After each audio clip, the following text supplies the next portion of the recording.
नमस्कार, आप सभी का बहुत बहुत स्वागत है आपके अपने चैनल ज्ञान उदय में। तो जैसा कि आप सभी लोग जानते हैं कि हम जो है एक सीरीज कर रहे हैं, जो हमारा 30 नवंबर को यूजीसी नेट का हिंदी का एग्ज़ाम है। तो हम उस पर चर्चा कर रहे हैं और एक सीरीज मैंने स्टार्ट की है 2000 क्वेश्चंस की, जो कि आपके लिए बहुत ज़्यादा जो है लाभदायक सिद्ध होगी। आपको एग्ज़ाम्स में बहुत ज़्यादा हेल्प मिलने वाली है इस सीरीज़ से। तो मैं लगातार आपको क्वेश्चंस दे रही हूँ। कल मैंने आपको 50 क्वेश्चंस दिए थे, तो आज के 50 क्वेश्चंस मैं इस वीडियो में दूंगी। अगर आपने चैनल को सब्सक्राइब नहीं किया तो प्लीज़ कर लीजिए, मेरे वीडियो को लाइक करिए और चलते हैं प्रश्नों की ओर। तो देखिए, कल मैंने आपको 200 तक प्रश्न करवा दिए थे, 200 प्रश्न मैं करवा चुकी हूँ। अब 201 की सीरीज फिर से स्टार्ट कर रहे हैं हम, ठीक है। तो देखिए, क्वेश्चन है 201, हिंदी साहित्य का पहला इतिहास किसने लिखा, ठीक है। तो घासदातासी, ग्रियर्सन, एडविन ग्रीव्स और एफ.आई. के। तो देखिए, हिंदी साहित्य का इतिहास जो है एक फ्रांसीसी विद्वान घासदातासी ने लिखा था, ठीक है। और मज़े की बात यह है कि इन्होंने जो इतिहास लिखा था वो फ्रेंच में लिखा था। इसी पर आधारित दूसरा क्वेश्चन है कि हिंदी साहित्य का पहला इतिहास किस भाषा में लिखा गया, तो वो फ्रेंच में लिखा गया था, ठीक है। तो अगर आपसे पूछा जाए कि हिंदी साहित्य का पहला इतिहास किसने लिखा, तो आप आंसर देंगे घासदातासी, जो कि फ्रेंच में लिखा गया। और इस इतिहास ग्रंथ का नाम जो है वो क्या था, इस्तवाद ला लितेचुर एंदुए हिंदुस्तानी, ठीक है। लेकिन अगर आपसे ये पूछा जाए कि हिंदी साहित्य का काल विभाजन सबसे पहले किसने किया था, तो वो ग्रियर्सन ने किया था, ठीक है। तो चलते हैं, हिंदी साहित्य के पहले इतिहास ग्रंथ का क्या नाम है, तो इतिहास ग्रंथ यही इतिहास ग्रंथ है जो कि घासदातासी द्वारा लिखा हुआ है। इसका नाम है इस्तवाद ला लितेचुर एंदुए हिंदुस्तानी, ठीक है। उसके बाद अगला क्वेश्चन हमारा 204, इनमें से कौन हिंदी साहित्य इतिहास का लेखक नहीं है, ठीक है। तो देखिए, राम शंकर शुक्ल रसाल, इन्होंने हिंदी साहित्य का इतिहास लिखा है, बिल्कुल लिखा है, ठीक है। और नाम भी दिया है रसाल ने। अगर आपने मेरा वीडियो देखा हो कि किन किन विद्वानों ने किस तरह से नामकरण किया है अलग अलग कालों का, तो उसमें रसाल भी शामिल थे, राम कुमार वर्मा भी हैं, गणपति चंद्र गुप्त भी हैं। लेकिन राहुल सांकृत्यायन ने हिंदी साहित्य का इतिहास नहीं लिखा है। तो इसका ऑप्शन जो है वो डी होगा, ठीक है। डी ऑप्शन है राहुल सांकृत्यायन। उसके बाद है आचार्य शुक्ल कृत हिंदी साहित्य का इतिहास प्रथमतः किस रूप में लिखा गया था। मतलब आचार्य शुक्ल ने जो इतिहास लिखा था वो किस रूप में लिखा गया था। तो हिंदी साहित्य का इतिहास जो है वो वास्तव में एक पुस्तक हिंदी शब्द सागर है, उसकी भूमिका के आधार पर जो है इस इतिहास को लिखा गया था, ठीक है। तो यहाँ पर ये ध्यान देने योग्य बात है। तो इसलिए जो इसका जो ऑप्शन सही है वो होगा ऑप्शन बी, ठीक है। तो ये क्वेश्चन हो गया। इसके बाद 206 पर चलते हैं हम। तो अगला प्रश्न है क्वेश्चन नंबर 206, काल विभाजन की दृष्टि से हिंदी साहित्य का पहला इतिहास किसने लिखा। अब देखिए, यहीं पर आ गया ना, मैंने आपको अभी बताया था कि काल विभाजन की दृष्टि से अगर आपसे पूछा जाएगा कि हिंदी साहित्य का इतिहास किसने लिखा, तो काल विभाजन जो है वो किसने किया था, George Grierson, Edwin Greaves, Bachchan Singh या रामचंद्र शुक्ल। तो आपका आंसर जो है वो होगा जॉर्ज ग्रियर्सन, ठीक है। सबसे पहले काल विभाजन जॉर्ज ग्रियर्सन ने किया था, लेकिन सबसे पहला इतिहास जो है वो घासदातासी ने लिखा था। काल विभाजन का सर्वप्रमुख आधार क्या है। देखिए, काल विभाजन जो किया गया है, जैसे कि आप पढ़ते हैं आदिकाल, भक्तिकाल, रीतिकाल, आधुनिक काल। तो ये जो काल विभाजन किए गए हैं, इनका आधार क्या होता है। काव्यगत जीवन इनका आधार है, या कवियों की संख्या, ग्रंथों की संख्या, या प्रवृत्ति विशेष का प्रेरणा स्रोत। तो यहाँ पर जो है डी ऑप्शन सही होगा, क्योंकि जिस तरह की प्रवृत्ति उस समय के समाज में रही थी, उसी तरीके का जो मतलब जो जिस तरीके की प्रवृत्ति रही, उसी तरीके का काव्य लिखा गया। और काव्य की जो प्रवृत्ति थी वही वास्तव में काल विभाजन का सर्वप्रमुख आधार बनी थी, ठीक है। चलिए, अब इसके बाद 208 क्वेश्चन है, आचार्य शुक्ल कृत हिंदी साहित्य का इतिहास कब प्रकाशित हुआ, ठीक है। तो देखिए, बहुत इंपॉर्टेंट क्वेश्चन है ये, आपको अच्छे से आप लर्न कर लीजिए कि हिंदी साहित्य का इतिहास जो कि शुक्ल ने लिखा था, तो ये जो है 1929 में प्रकाशित हुआ था, ठीक है।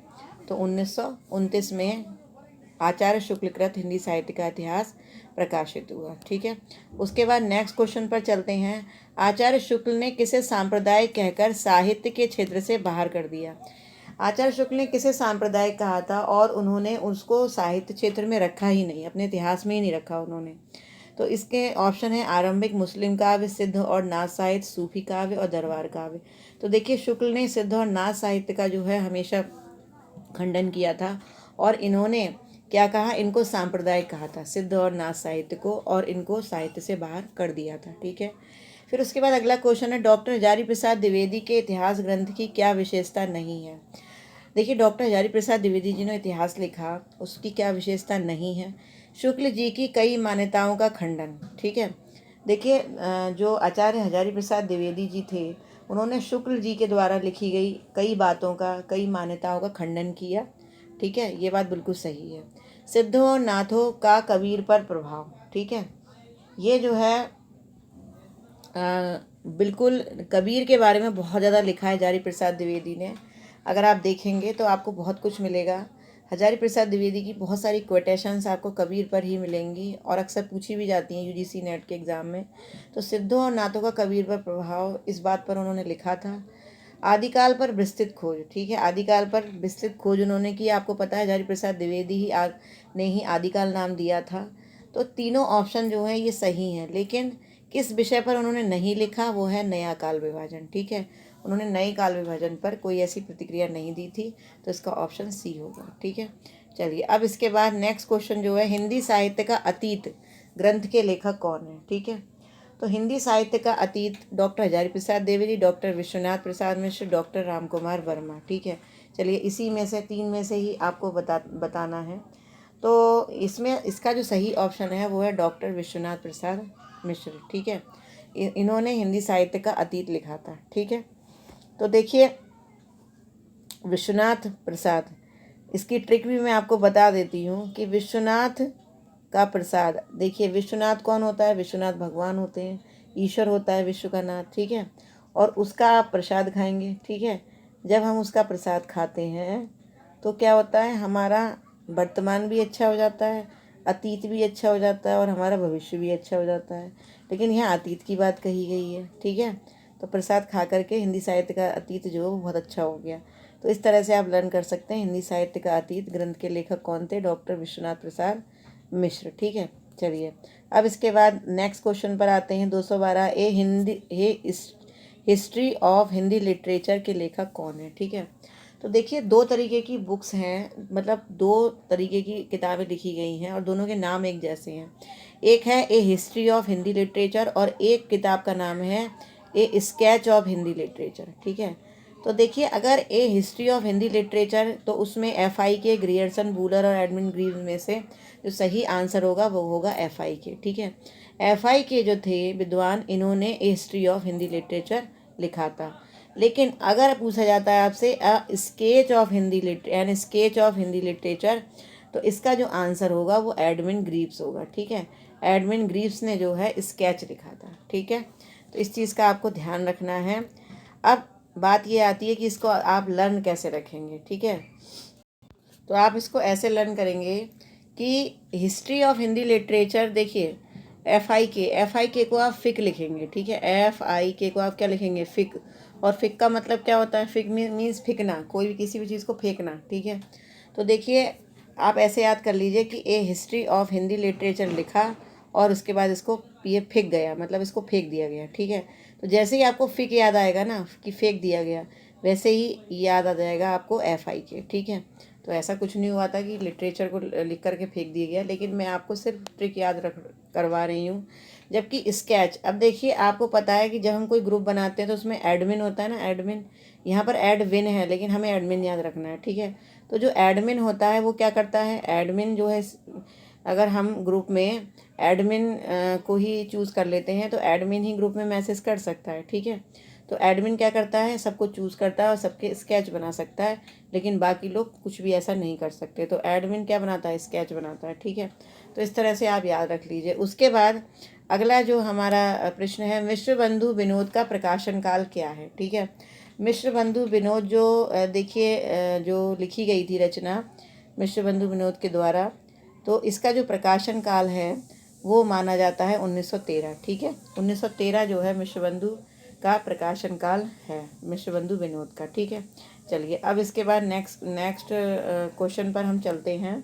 हमारा जो अगला प्रश्न है 213 के बाद 214, रॉयल एशियाटिक सोसाइटी के संस्थापक कौन थे। ठीक है, तो रॉयल एशियाटिक सोसाइटी के संस्थापक, ये थोड़ा हिस्ट्री से भी जुड़ा हुआ क्वेश्चन है, William Jones, William Price, Wooler और ग्रियर्सन।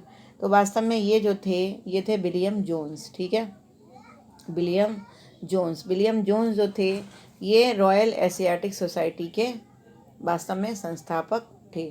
ठीक है, तो ये आपको याद रखना है। कवियों की तुलना में काव्यगत विशेषताओं को प्रमुखता देने वाले इतिहास का नाम है शिव सिंह सरोज। और vernacular literature of Hindustan, A history of Hindi literature, Hindi साहित्य का इतिहास।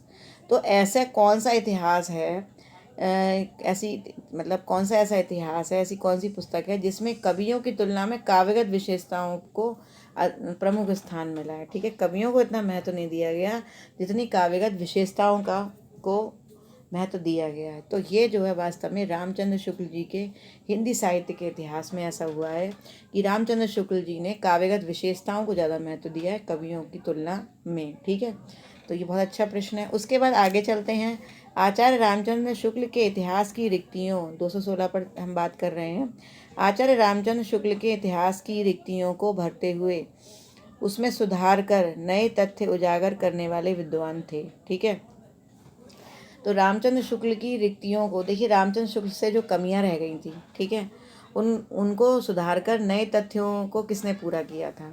तो आपको पता है, अभी जस्ट मैंने बताया था, एक क्वेश्चन कराया था कि रामचंद्र शुक्ल के इतिहास पर टिप्पणी किसने लिखी थी, हजारी प्रसाद द्विवेदी जी ने।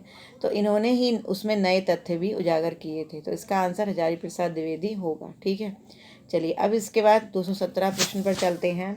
धर्मवीर भारती द्वारा प्रस्तुत हिंदी साहित्य का इतिहास विवेचक ग्रंथ है। ठीक है, अब धर्मवीर भारती के द्वारा प्रस्तुत हिंदी साहित्य का इतिहास विवेचक ग्रंथ नाथ साहित्य, सिद्ध साहित्य, रीति साहित्य, हिंदी भाषा और साहित्य।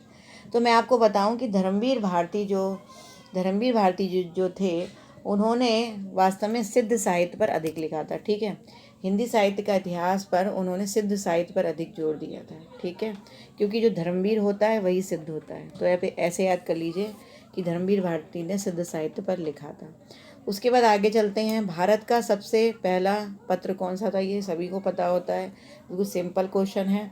तो Udant Martand, Hicky Gazette, Bengal Gazette, Calcutta Samachar. तो इनमें से जो उदंत मार्तंड है वो बिल्कुल सही ऑप्शन है। किसी भारतीय द्वारा निकाला गया पहला पत्र कौन सा था, ये अच्छा प्रश्न है कि किसी भारतीय के द्वारा निकाला गया पहला जो पत्र है वो कौन सा था, वो था संवाद कौमुदी। ठीक है, संवाद कौमुदी, मिरातुल अखबार, उदंत मार्तंड, अमृत बाजार पत्रिका, इन चारों में से जो सही ऑप्शन है वो संवाद कौमुदी है, क्योंकि संवाद कौमुदी किसी भारतीय के द्वारा निकाला गया पहला अखबार था। जबकि ये जो था उदंत मार्तंड, ये भारतीय के द्वारा नहीं निकाला गया था। हालांकि इसके संपादक जो थे उदंत मार्तंड के, ये जुगल किशोर जी थे, ये भारतीय थे, लेकिन जिसके द्वारा निकाला गया था पत्र वो भारतीय नहीं थे। ठीक है, लेकिन संवाद कौमुदी जो है वो वास्तव में भारतीयों के द्वारा निकाला गया पहला जो है पत्र है। आप इस तरह से भी याद कर सकते हैं कि पहली बार संवाद जो है वो किया था कौन से पत्र में, संवाद कौमुदी में, भारतीयों ने। ठीक है, उसके बाद अगला प्रश्न है, हिंदी के पहले पत्र उदंत मार्तंड के प्रथम संपादक कौन है। तो जस्ट मैंने अभी बताया, उदंत मार्तंड के संपादक नीलरतन हलदर, राजा राम मोहन राय, युगल किशोर शुक्ल। ठीक है, तो मैंने अभी जस्ट बताया आपको, सी ऑप्शन सही है, युगल किशोर। ठीक है, तो ये उदंत मार्तंड के प्रथम संपादक थे। उसके बाद है हिंदी प्रदीप के संपादक कौन थे। ठीक है, अगर हिंदी प्रदीप की बात करें तो इनके प्रथम संपादक बालकृष्ण भट्ट, बाल मुकुंद गुप्त, प्रताप नारायण मिश्र, राजा लक्ष्मण सिंह। तो इसका जो सही ऑप्शन है वो है बालकृष्ण भट्ट। और मैंने इसकी ट्रिक भी आपको याद करवाई थी कि हिंदी प्रदीप, जब दिया जलता है, दिवाली पर जब दीप जलते हैं तो पटाखे भी चलते हैं और पटाखों में भट्ट भट्ट की आवाज़ आती है, तो उससे आपको याद रखना है। ठीक है, फिर है किसका संपादन भारतेंदु ने किया। ठीक है, तो देखिए आपको ये क्वेश्चन के मैं ऑप्शन दिखा देती हूँ एक बार। कवि वचन सुधा, बाला बोधनी, तत्वबोधनी, हरिश्चंद्र, चंद्रिका। ठीक है, तो इनमें से किसका संपादन भारतेंदु ने नहीं किया। तो मैं आपको बताऊं, कवि वचन सुधा का बिल्कुल संपादन किया। ठीक है, बाला बोधनी का संपादन भी भारतेंदु ने किया था, हरिश्चंद्र चंद्रिका का भी संपादन किया, लेकिन तत्व बोधनी का संपादन भारतेंदु जी ने नहीं किया था। यही ऑप्शन सही है। ठीक है, चलिए अब इसके बाद आगे चलते हैं। अगले 223 प्रश्न पर। तो 223 प्रश्न जो है वो है प्रेमघन किसके संपादक थे, ठीक है। तो प्रेमघन आनंद कादम्बनी, भारत मित्र, उचित वक्ता और ब्राह्मण। तो इसमें से जो सही ऑप्शन होगा कि प्रेमचंद किसके संपादक थे, तो वो थे आनंद कादम्बनी। और मैंने इसकी ट्रिक भी आपको बताई थी कि प्रेमघन जब प्रेम के बादल उमड़ते हैं तो आनंद की स्थिति आ जाती है, ठीक है। तो प्रेम का घन यानी प्रेम का बादल क्या लाता है, आनंद लाता है, ठीक है। तो प्रेम घन का हो गया आनंद कादम्बनी। उसके बाद है आदिकाल का पहला कवि किसे माना जाता है। तो आदिकाल का पहला कवि वैसे अलग अलग विद्वानों ने अलग अलग मत दिए हैं, किसी ने किसी को माना है, किसी ने किसी को माना है, जिस पर मैं ऑलरेडी एक वीडियो आपको दे चुकी हूँ, आप देख सकते हैं मेरी आदिकाल की प्लेलिस्ट में जा करके। लेकिन यहाँ पर जो एक जनरल क्वेश्चन पूछा जाता है कि आदिकाल का पहला कवि, तो हम स्वयंभू, पुष्प और विद्यापति और अगर सरहप्पा की बात करें तो सरहप्पा को जो है पहला कवि माना जाता है, अगर एक पर्टिकुलर आंसर आपसे पूछा जाए। लेकिन अलग अलग विद्वानों ने अलग अलग माना है, जैसे स्वयंभू को राम कुमार वर्मा ने पहला कवि माना है, ठीक है, और पुण्य को शिव सिंह सेंगर ने माना है। तो अलग अलग भी हैं विद्वानों के अनुसार, लेकिन पर्टिकुलर अगर एक क्वेश्चन पूछाएगा तो उसका आंसर सरहप्पा होगा, ठीक है। निम्नलिखित में से कौन सा आदिकाल का एक नाम है, 225 प्रश्न है। निम्नलिखित में से कौन सा आदिकाल का एक नाम है, वीरगाथा काल, चारण काल, सिद्ध सामंत काल, आदिम युग। तो नहीं है, नहीं पूछा गया है, तो इसका डी ऑप्शन सही है। आदिम युग जो है किसी ने भी आदिकाल का नाम नहीं रखा था, ठीक है। वीरगाथा काल आपको पता है रामचंद्र शुक्ल ने रखा था। चारण काल जो है ये चारण काल, सिद्ध सामंत काल ये राहुल सांकृत्यायन ने रखा था, और सिद्ध सामंत काल राहुल सांकृत्यायन ने रखा था, ठीक है। तो इस तरह से चारण काल, चलिए चारण काल किसने रखा ये आप मुझे बताएंगे कमेंट करके, ठीक है, कि चारण काल किसने नाम रखा था वीरगाथा काल का, ठीक है।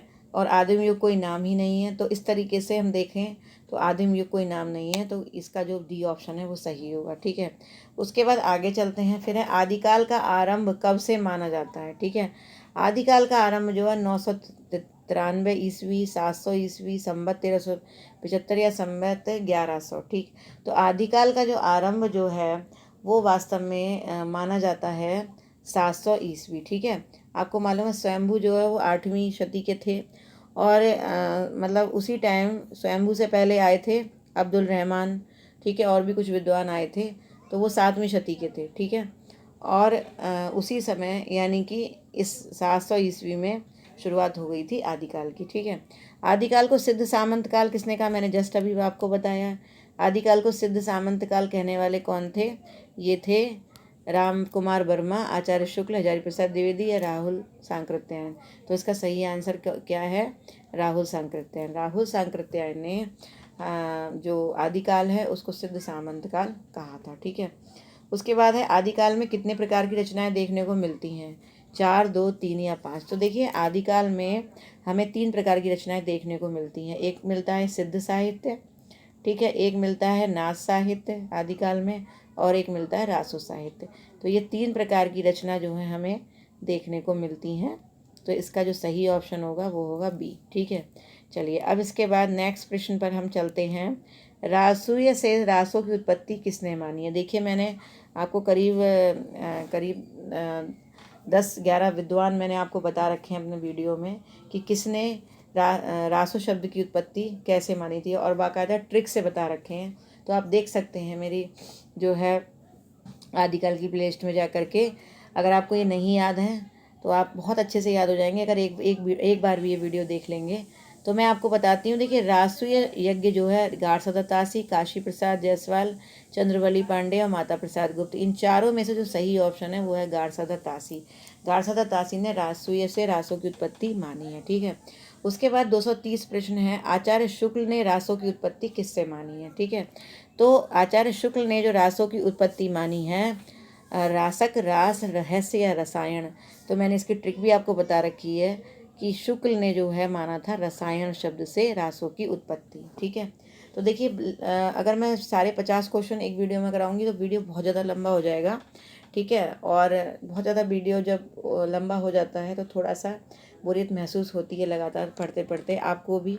तो इसीलिए मैं ये 2 वीडियोज़ में बनाती हूँ 50 क्वेश्चंस। तो आज मैंने 230 प्रश्न इस वीडियो में दिए हैं, और नेक्स्ट जो आपको जस्ट इसके बाद ही मिलेगा वो मैं 50 क्वेश्चन आपको अभी थोड़ी देर बाद ही मिल जाएगा।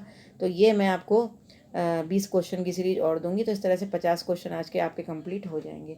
तो यहीं तक मैं जो है कंप्लीट करती हूँ इस वीडियो को। तो अगर आपने चैनल सब्सक्राइब नहीं किया तो प्लीज़ कर लीजिए, और आप बताइए आपको मेरे क्वेश्चंस कैसे लग रहे हैं। अगर कोई डाउट है तो ज़रूर पूछिए, और मुझे कमेंट करके प्रोत्साहित करते रहिए। प्लीज़ प्लीज़ आप लोग लाइक ज़रूर किया करिए, लाइक बहुत कम आते हैं आपके, और कहीं ना कहीं आपका एक लाइक मेरे लिए बहुत बड़ा प्रोत्साहन का कारण बनता है। तो देखिए, अगर आप मुझे प्रोत्साहित करेंगे तो मेरा भी बहुत मन करेगा आगे और बढ़ने का, और भी ज़्यादा आपको अच्छे से अच्छा देने का। तो इसलिए देखने से पहले लाइक ज़रूर किया करिए वीडियो, ठीक है। और मुझे कमेंट करके ज़रूर बताइए आपको वीडियो कैसा लगा। तो फिर मिलती हूँ नेक्स्ट वीडियो में। नमस्कार।